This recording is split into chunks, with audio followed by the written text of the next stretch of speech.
नमस्कार, आपण पाहत आहे सोलापूर 24 तास न्यूज। लाईक करा, शेअर करा आणि सबस्क्राईब करा।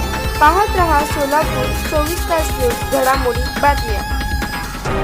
खरं तर संत गजानन महाराजांच्या पालखीचं स्वागत झालेलं आहे। पायी दिंडी आलेली आहे। जवळपास 750 किलोमीटरचा प्रवास जो आहे तो या पालखीचा असतो आणि जाताना देखील ही पालखी पायी जाते आणि दरवर्षी आपण शपथविधीला येतात। काय सांगाल, काय भावना? खरं तर गजानन महाराजांच्या पालखीने ही आमची भूमी पावन होते। प्रतिवर्षी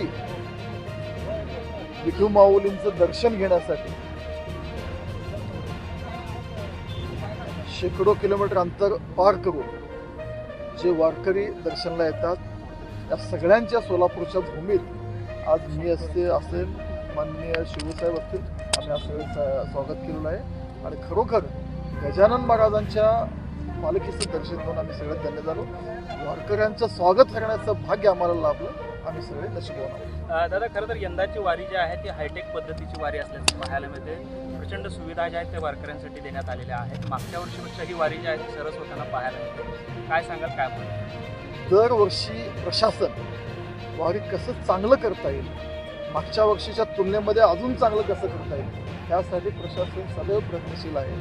आणि निश्चितच वारकऱ्यांची कितीही सेवा केली ती कमी असते, पण त्यातल्या त्यात चांगल्या सुविधा कशा देता येईल त्यासाठी प्रशासन असेल, शासन असेल, आमच्या सगळ्यांचा प्रयत्न। दादा, यावर्षी जिल्ह्यात जो आहे तो म्हणावा असा पाऊस पुरेसा झाला नाही।